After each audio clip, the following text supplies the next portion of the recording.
Voilà, bonjour à chacun, chacune, encore heureux de se retrouver, heureux d'être ensemble pour partager la parole de Dieu. Nous venons de fêter la Pentecôte, nous venons de fêter la venue du Saint-Esprit. Paulo nous en a parlé, nous a enseigné sur la personne du Saint-Esprit. Mais j'aimerais vous parler des promesses qui sont associées au Saint-Esprit. J'aimerais vous encourager à vivre ces promesses-là aussi. J'ai mis pour titre à mon message « Saint-Esprit, une promesse pour ta vie ». J'aimerais faire avec vous une lecture dans le livre des Actes au chapitre 2, versets 15-21. Actes chapitre 2, versets 15-21. Et nous lirons aussi le verset 33. « Les gens ne sont pas ivres, comme vous le supposez, car c'est la 3e heure du jour. Mais c'est ici ce qui a été dit par le prophète Joël. Dans les derniers jours, dit Dieu, je répandrai de mon esprit sur toute chair. Vos fils et vos filles prophétiseront. Vos jeunes gens auront des visions et vos vieillards auront des songes. Oui, sur mes serviteurs et sur mes servantes, dans ce jour-là, je répandrai de mon esprit, et ils prophétiseront. Je ferai paraître des prodiges en haut dans le ciel et des miracles en bas sur la terre, du sang, du feu et une vapeur de fumée. Le soleil se changera en ténèbres et la lune en sang, avant l'arrivée du jour du Seigneur, de ce jour grand et glorieux. Alors quiconque invoquera le nom du Seigneur sera sauvé. Verset 33. Il a reçu du Père le Saint-Esprit qui avait été promis, et l'a répandu, comme vous le voyez et l'entendez. Je remets tout cela dans le contexte. Nous sommes le jour de la Pentecôte, les 120 environ sont là dans la chambre haute, le Saint-Esprit descend sur eux, ils se mirent à parler en langue. Les gens les voient, les gens se disent, mais certains ils sont ivres, d'autres sont stupéfaits, étonnés. Et l'apôtre Pierre prend la parole, et ce que nous venons de lire le dit autour de lui. Il dit quoi? Il dit que c'est une promesse, que la Pentecôte, le Saint-Esprit devait descendre. Et j'aimerais voir avec vous plusieurs passages qui nous annoncent cette promesse. C'est le premier point. La venue du Saint-Esprit est une promesse. Actes, au chapitre 2, verset 33, il a reçu du Père le Saint-Esprit qui avait été promis. Pierre reprend Joël, et vous pouvez le retrouver au chapitre 2. Mais Ésaïe, au chapitre 32, verset 15, nous dit, Ésaïe, chapitre 32, verset 15, jusqu'à ce que l'Esprit soit répandu d'en haut sur nous, et que le désert se change en verger, et que le verger soit considéré comme une forêt. Ésaïe 44, verset 3. Ésaïe 44, verset 3. Je répandrai des eaux sur le sol altéré, et des ruisseaux sur la terre desséchée. Je répandrai mon esprit sur ta race, et ma bénédiction sur tes rejetons. Ézéchiel nous dit au chapitre 39, 29. Et je ne leur cacherai plus ma face, car je répandrai mon esprit sur la maison d'Israël, dit le Seigneur l'Éternel. Et qu'on retrouve encore beaucoup de textes qui nous annoncent la venue du Saint-Esprit, promesse faite et accomplie le jour de la Pentecôte. Jésus aussi va nous parler de cette promesse, de ce que le Saint-Esprit devait venir.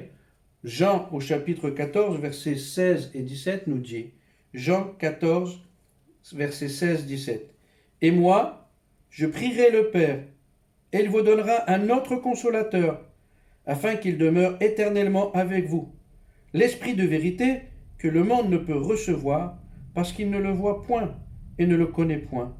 Mais vous, vous le connaissez, car il demeure avec vous, et il sera en vous. Toujours Jean, chapitre 14, verset 26. Jean 14, 26. Le consolateur, l'Esprit Saint, que le Père enverra en mon nom, vous enseignera toutes choses et vous rappellera tout ce que je vous ai dit. Dans Luc au chapitre 24, verset 49, encore Jésus qui parle, et voici, j'enverrai sur vous ce que mon Père a promis, mais vous, restez dans la ville jusqu'à ce que vous soyez revêtus de la puissance d'en haut. Le Seigneur lui-même dit, avant de partir, qu'il allait nous envoyer le Saint-Esprit. Et c'est ce qui se produit au jour de la Pentecôte, parce que Dieu tient toujours ses promesses. Le Saint-Esprit est promis à toute personne Bien sûr, à tous ceux qui ont accepté Jésus comme sauveur, nous le comprenons. Mais si tu as accepté Jésus comme sauveur, alors la promesse, elle est pour toi. Nous l'avons lu, Actes chapitre 2, verset 17. Dans les derniers jours, dit Dieu, je répandrai de mon esprit sur toute chair. Vos fils et vos filles prophétiseront, vos jeunes gens auront des visions et vos vieillards auront des songes. Là, on voit que ça touche les hommes, ça touche les femmes, ça touche les jeunes et les moins jeunes. Dieu répand son esprit sur tout à chacun, tous ceux qui ont accepté Christ. C'est-à-dire que tu sois jeune, que tu sois vieux, Dieu envoie son esprit sur toi. Moi, ça m'encourage. Dieu ne fait exception de personne. C'est vraiment une promesse qu'il a faite. C'est une promesse en plus qui va de génération en génération. La promesse n'a pas été faite simplement le jour de la Pentecôte où il répand son esprit, tous sont touchés. Non, il dit, ça va aller de génération en génération. La Bible nous dit dans Actes 2, 39, car la promesse est pour vous, pour vos enfants et pour tous ceux qui sont au loin, en si grand nombre que le Seigneur notre Dieu les appellera. Pour vous, pour vos enfants, pour vos enfants. Et depuis le jour de la Pentecôte, de génération en génération, les enfants de Dieu reçoivent le baptême dans le Saint-Esprit, reçoivent ce que Dieu avait promis. Et le texte est intéressant parce qu'il nous dit, car la promesse est pour vous, pour vos enfants et pour ceux qui sont au loin. Il n'y a pas de frontières. Le baptême dans le Saint-Esprit s'est fait à Jérusalem, quand le Saint-Esprit est descendu au jour de la Pentecôte, mais ne s'est pas arrêté à Jérusalem. Chacun d'entre nous, nous pouvons être baptisés là où nous nous trouvons. Le Saint-Esprit n'a pas une frontière ne peut pas arrêter le Saint-Esprit. Non, il va partout. Et nous avons soif, et moi j'ai soif, que cette promesse arrive dans la vie de tous les disciples de Jésus-Christ. Une promesse qui vient, alors oui, Saint-Esprit, viens en moi. Viens en moi. Le Saint-Esprit, c'est aussi une promesse d'un témoignage puissant. Oui, une promesse d'un témoignage puissant. Actes chapitre 1er, verset 8. Vous recevrez une puissance, le Saint-Esprit survenant sur vous, et vous serez mes témoins à Jérusalem, dans toute la Judée, dans la Samarie et jusqu'aux extrémités de la terre. Le Seigneur nous dit que sans son esprit, pas de témoignage puissant. Il dit, vous recevrez une puissance, le Saint-Esprit, et vous serez mes témoins. Cela veut dire quoi? On peut témoigner, bien sûr, sans être rempli du Saint-Esprit. Mais quand nous sommes remplis du Saint-Esprit, alors notre témoignage sera puissant. Puisque quand nous allons parler, l'Esprit va parler. L'Esprit va parler.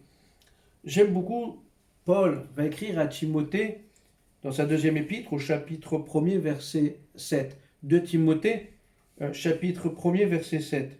Ce n'est pas un esprit de timidité que Dieu nous a donné, mais un esprit de force, d'amour et de sagesse. Nous avons besoin, pour avoir un témoignage puissant, d'avoir l'esprit en nous.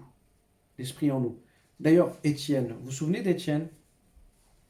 Étienne va être rempli du Saint-Esprit, un homme rempli du Saint-Esprit. Et la Bible dit dans Actes au chapitre 6, verset 10, « Il ne pouvait résister à sa sagesse et à l'esprit par lequel il parlait. » Quel témoignage puissant! Quand Étienne parlait, personne ne pouvait résister. Pourquoi? Parce que Dieu parlait au travers d'Étienne. Étienne avait besoin d'être rempli du Saint-Esprit. Quand il a ouvert la bouche, Dieu l'a rempli. Et Dieu a testé tout ce qu'il disait dans le cœur des uns, dans le cœur des autres.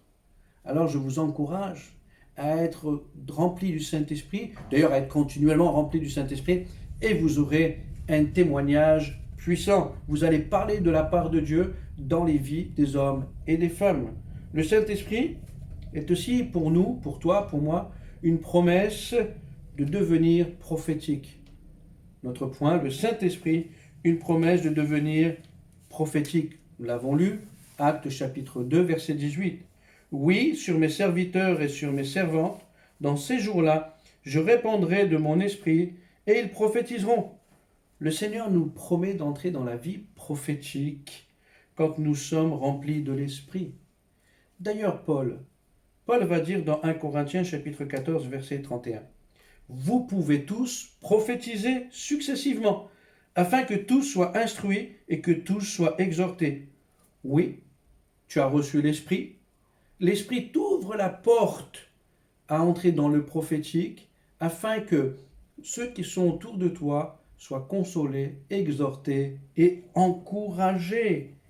La vie de l'Esprit, elle est là pour nous, elle est là pour nous aider et pour nous accompagner à aller plus loin.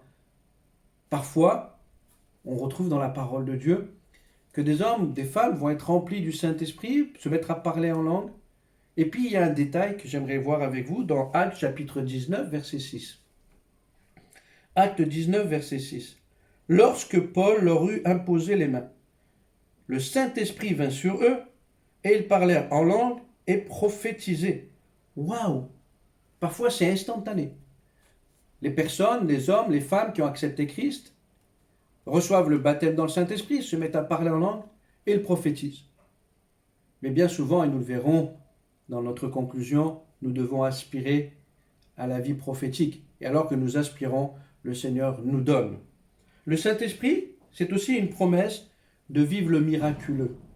On l'a vu, un témoignage puissant, la vie prophétique. Et maintenant, j'aimerais voir avec vous le Saint-Esprit, une promesse de vivre le miraculeux. Actes chapitre 2, verset 19. Je ferai paraître des prodiges en haut dans le ciel et des miracles en bas sur la terre. Le Seigneur veut faire paraître des signes, des miracles et des prodiges. Et à tous ceux et celles qui sont remplis du Saint-Esprit, ils ont part à cela. Le Seigneur veut se servir de toi, il veut se servir de moi pour guérir, pour délivrer, pour libérer. Et il te dit, sois rempli du Saint-Esprit, je vais t'accompagner, et alors que je t'accompagne, tu vas voir ma gloire. Et les hommes et les femmes qui seront en face de toi verront ma gloire. Rempli du Saint-Esprit, il y a une promesse, comme je le disais, de vivre le miraculeux. Actes chapitre 6, verset 8, il a encore fait mention d'Étienne. Actes chapitre 6, verset 8. Étienne, plein de grâce et de puissance, faisait des prodiges et de grands miracles parmi le peuple. De grands miracles parmi le peuple. Je crois personnellement qu'il y a des miracles et il y a des grands miracles. Mais le Seigneur veut se servir de nous dans tous les domaines. Alors il nous remplit de son esprit. Nous avons un témoignage puissant. Nous entrons dans la vie prophétique et il te dit, il y a plus. Maintenant, entre dans le miraculeux. Dieu l'a promis et il l'a fait et il nous accompagne. Je crois que notre génération a besoin de toi. A besoin de toi rempli du Saint-Esprit. Et le Saint-Esprit t'accompagnera par les signes et miracles et les prodiges. C'est une promesse qui accompagne le Saint-Esprit. Amen. Le Saint-Esprit, une promesse pour voir le salut du plus grand nombre. Oui, le Saint-Esprit, une promesse pour voir le salut du plus grand nombre. Quand tu as un témoignage puissant, que tu entres dans la vie de l'Esprit, dans la vie prophétique, et que tu rentres dans la vie miraculeuse, assurément, il va se passer des choses. Actes chapitre 2, verset 21. Alors quiconque invoquera le nom du Seigneur sera sauvé. Quiconque invoquera le nom du Seigneur sera sauvé. Dieu dit, quand nous recevons le Saint-Esprit promis, alors nous allons voir des hommes et des femmes invoquer le Seigneur et être sauvés. C'est une promesse, c'est une réalité. Au jour de la Pentecôte, les disciples reçoivent le baptême dans le Saint-Esprit, Pierre se met à prêcher, la Bible déclare 2000 personnes vont se convertir. Souvenez-vous, Pierre et Jean montrent au temple, il y a le boiteux. Ils lui disent, nous n'avons ni or ni argent, mais au nom de Jésus, lève-toi. Il se met à lever. Là, il rentre dans le miraculeux. La Bible dit quoi? Au travers de cela, 5000 conversions. Et je crois que le Seigneur veut nous faire entrer dans cette vie de l'Esprit, veut nous remplir continuellement de son Esprit, afin que le plus grand nombre le rencontre. Amen. Je crois qu'on a vraiment besoin de voir l'Esprit nous remplir pour voir davantage de personnes être convaincus de péché, de justice et de jugement. J'aimerais conclure. Le Saint-Esprit, promesse pour ta vie, alors vivons-le, vivons-le. Une promesse, écoutez-moi, qui vient dans la prière et dans l'aspiration. Le jour de la Pentecôte, la Bible nous dit qu'ils étaient tous ensemble dans la chambre haute. Et ce qui est intéressant, c'est qu'est-ce qu'ils faisaient dans cette chambre haute. Moi, je crois qu'ils étaient en train de prier.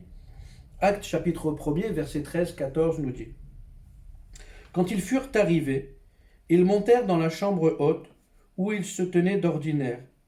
C'étaient Pierre, Jean, Jacques, André, Philippe, Thomas, Barthélemy, Matthieu, Jacques, fils d'Alphée, Simon le Zélote et Jude, fils de Jacques. Tous, d'un commun accord, persévéraient dans la prière avec les femmes et Marie, mère de Jésus, et avec les frères de Jésus. Oui, je crois personnellement, si nous voulons être continuellement remplis du Saint-Esprit, avoir un témoignage puissant, entrer dans la vie prophétique, dans la vie de l'Esprit, vivre le miraculeux et voir une génération être sauvée, nous devons y aspirer et à le vivre dans la prière. Soyons des personnes et des hommes, des femmes intimes du Saint-Esprit. Notre intimité se trouve dans les temps où nous sommes avec lui, dans la prière. Et je vous invite et je m'invite à passer encore plus de temps dans la présence du Saint-Esprit.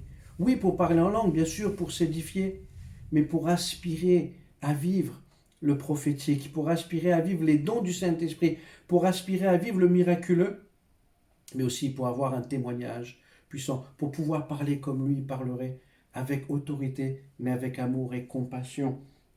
D'ailleurs, Paul va dire, aspirez aux dons les meilleurs, mais surtout à celui de prophétie. Il nous faut du zèle, mes frères et sœurs. Il nous faut du zèle. Et le zèle, c'est le temps que nous avons à consacrer dans la présence du Saint-Esprit. Alors je vous invite, je m'invite à me dire, David, plus tu vas passer du temps dans le Saint-Esprit, plus tu vas crier à Dieu, plus Dieu va se servir de toi et nous verrons de plus en plus de conversions autour de nous. Amen. Amen.